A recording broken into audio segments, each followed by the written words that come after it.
Hello everyone, welcome to business study class. Let's start with recruitment. Today we have done staffing and its process in the previous lecture, and now we will learn about the recruitment in detail. Recruitment, it refers to the process of searching of prospective employees and stimulating them to apply for job in the organization. Basically recruitment को हम कैसे simple words में define कर सकते हैं? It refers to the process of searching the prospective employ. Prospective employ कौन है? जैसा एम्प्लॉय हमें अकॉर्डिंग टू पोस्ट चाहिए उस तरह के एम्प्लॉयज की सर्चिंग करना and stimulating them to apply for the job in the organisation. और रिक्रूटमेंट में उनकी सर्च के साथ साथ उनको स्टिमुलेट भी करना, उनको एनकरेज करना, उनको मोटिवेट करना ताकि वो ऑर्गेनाइजेशन की पर्टिकुलर जॉब के लिए अप्लाई कर सके. ये भी रिक्रूटमेंट के अंदर ही आता है, to search for the prospective employees and stimulating them to apply the job in the organisation. तो प्रोसेस समझ लेते हैं. इसकी प्रोसेस से हमें ज़्यादा डिटेल में इसके बारे में पता लग जाएगा. First is requisite of employees. Recruitment करने में सबसे पहला स्टेप आता है कि आप ये पता लगाएंगे कि कितने एम्प्लॉयज की आवश्यकता है, ऑर्गेनाइजेशन में कितनी सीट वैकेंट है. ये आप डिपार्टमेंट्स में जाकर डिपार्टमेंट मैनेजर से कंफर्म कर सकते हैं कि आपके पर्टिकुलर डिपार्टमेंट में कौन कौन सी पोस्ट वैकेंट होने वाली है. तो उन सब की आप लिस्ट तैयार करके स्टेप आपका फर्स्ट कंप्लीट होगा यहाँ पर, requisite of employees. Second is identification of the source of recruitment. Recruitment करने के बहुत सारे सोर्सेज होते हैं, जैसे कि इंटरनल एंड एक्सटर्नल. ये भी डिटेल में करेंगे. तो इंटरनल में हम अंदर से ही भर्ती कर लेते हैं बाय प्रमोशन और बाय डिमोशन या ले ऑफ. सेकेंड आते हैं एक्सटर्नल. हम एडवर्टीजमेंट निकाल देते हैं मैगजीन्स एंड न्यूज़पेपर, या हम किसी एम्प्लॉयज़ एक्सचेंज से हम कंफर्म कराएं. तो बहुत सारे मेथड हैं यहाँ पर, डिटेल में करेंगे. तो आइडेंटिफिकेशन कर लेते हैं पहले कि हम कौन से सोर्स से रिक्रूटमेंट करना चाहते हैं. इंटरनल सोर्स से करना चाह रहे हैं या एक्सटर्नल सोर्स से, और अगर एक्सटर्नल सोर्स से कर रहे हैं तो उसमें भी हम कौन सा चूज कर रहे हैं. तो उसकी आइडेंटिफिकेशन हो गई. Next is invitation to interested people. Interested people के लिए हम एक इनविटेशन तैयार करेंगे, एक परफॉर्मा तैयार करेंगे जिसमें हम लिखेंगे कि हमें इस क्वालिफिकेशन का, इस एक्सपीरियंस का हमें एक बंदा चाहिए, और उसमें ये चीज़ें होनी चाहिए, ये स्किल होनी चाहिए, ये क्वालिफिकेशन होनी चाहिए. इसके साथ साथ हम सैलरी भी वहाँ पर मेंशन कर सकते हैं. 3-4 चीज़ें यहाँ पर, या फिर कंडीशंस हो एम्प्लॉयमेंट की वो भी वहाँ पर लिखी जा सकती है परफॉर्मे में. तो जो भी एक लेआउट तैयार किया जाएगा जो हमें एडवर्टीजमेंट के थ्रू हम शो करेंगे लोगों को, ताकि वो उसे पढ़ें और स्टिमुलेट करें अपने आप को जॉब के लिए अप्लाई करने के लिए. लास्ट स्टेप आएगा preparing the list of the deserving applicant. तो आपने इनवाइट कर लिया पीपल को. इनविटेशन के बाद लोग आपकी जॉब में अप्लाई करेंगे, वैकेंसी के लिए अप्लाई करेंगे, डिफरेंट कैंडिडेट्स. तो उनकी आप एक लिस्ट प्रिपेयर करेंगे. लास्ट स्टेप में preparing the list of deserving applicant. जो एप्लीकेंट डिजर्व करता है जॉब को, जो अकॉर्डिंग टू योर कंडीशंस है, according to your qualification mentioned in the advertisement and in the experience, जो भी चीज़ें मैच कर जाती हैं आपकी डिमांड से, उन कैंडिडेट्स की, उन एप्लीकेंट्स की आप एक लिस्ट तैयार कर लेंगे लास्ट स्टेप में.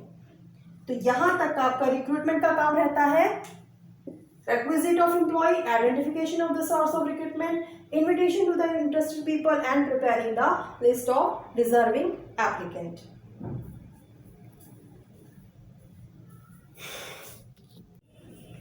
Source of recruitment, internal sources and external sources. Internal sources में आते हैं आपके transfer, promotion and lay off.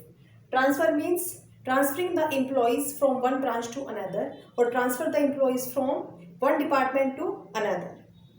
Promotion, to promote, the promotion is the process in which the employees is promoted to the upper rank due to his efficiency. अगर एक employees बहुत efficiently काम कर रहा है तो अगर उसके ऊपर की सीट वैकेंट होती है, पोस्ट वैकेंट होती है, तो उसको प्रमोट करके उसे फिल करना ही प्रमोशन कहलाता है।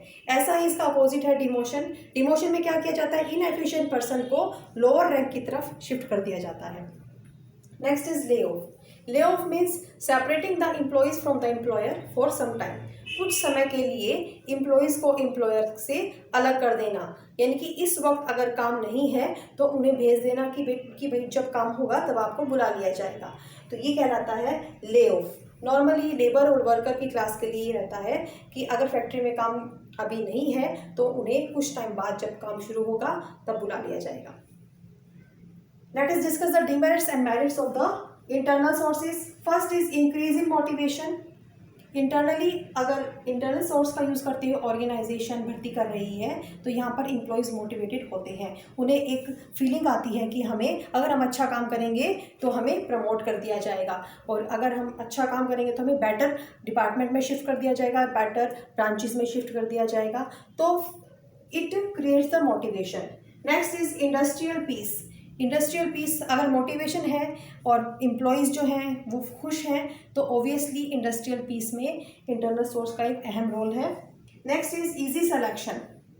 इजीली सिलेक्शन हो जाता है, बाहर कहीं जाने की ज़रूरत नहीं है, ना ही किसी अदर सोर्स की तरफ से आपको कहीं और सोर्स को चूज़ करना पड़ेगा, because all the employees are posted are filled, all the posts are filled through the already available employees in the organization. Need of induction. Already workers employees जो काम कर रहे हैं उनको सब कुछ पता है ऑर्गेनाइजेशन के बारे में, अपने सबऑर्डिनेट्स के बारे में, अपने कलीग्स के बारे में, एनवायरनमेंट के बारे में। तो इंडक्शन यहाँ पर इंट्रोडक्शन उसका करवाने की ज़रूरत नहीं है, जैसा कि किसी न्यू कैंडिडेट के साथ किया जाता है कि उसे ऑर्गेनाइजेशन के बारे में सब कुछ बताना। तो वो स्टेप यहाँ पर ख़त्म हो गया है, तो कोई ज़रूरत नहीं है इंडक्शन करने की। नेक्स्ट है adjustment of surplus employees. If an organisation has employees in surplus, excess में उसके पास एम्प्लॉयज़ हो रही हैं तो वो जितनी भी पोस्ट वैकेंट है पोस्ट उनको फिल कर सकती है through the internal sources. Economical source सबसे सस्ता सोर्स है, बिकॉज इसमें कोई कॉस्ट नहीं लगनी है, ना आपको एडवर्टाइजमेंट करनी है, ना किसी एम्प्लॉयमेंट एक्सचेंज को कोई कमीशन देना है। तो यहाँ पर ईजीली और इकोनॉमिकली ये यहाँ पर भर्ती हो जाती है। डीमेरिट्स में पहला आता है stop the entry of young blood, कि जो न्यू ब्लड की जो एंट्री है वो यहाँ पर ब्लॉक हो जाती है, बिकॉज हम भर्ती कैसे कर रहे हैं, already working in the organisation. Second, employees become lethargic. Lethargic का मतलब यहाँ पर है थका देने वाला। वही एम्प्लॉयज़ को अगर प्रमोट करके, डिमोट करके या उसी ऑर्गेनाइजेशन में थोड़ा एक्स्ट्रा काम करके दे दिया जाता है तो जिससे उसका वर्कलोड बढ़ जाता है और वो थकान महसूस करने लग जाता है और उसकी एफिशिएंसी में गिरावट आती है और अल्टीमेटली प्रोडक्टिविटी भी गिर जाती है। तो ये इसका डीमेरिट है। नेक्स्ट है not available in the organisation. New organisation में अवेलेबल नहीं है, क्योंकि न्यू ऑर्गेनाइजेशन में सब कुछ न्यू ही करना होगा, नए सिरे से ही भर्ती करनी होगी, ऑलरेडी कोई वहाँ पर एम्प्लॉयज़ काम नहीं कर रहा है।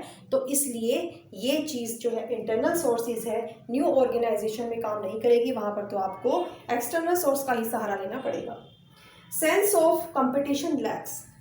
अब बाहर से कोई एम्प्लॉयज़ आपका अपॉइंट होता है तो उसके साथ जो कंपटीशन की फीलिंग रहती है वो ज़्यादा रहती है, बजाय इसके जो ऑलरेडी आपके एम्प्लॉयज़ काम कर रहे हैं उनके साथ इतनी फीलिंग नहीं आती है कंपटीशन की, because he has the new knowledge और so everyone wants to know about that. So competition की भावना वहाँ पर ज़्यादा रहेगी। Frequently transfer hit productivity, because employees are transferring और प्रमोटिंग और demoting from here and there.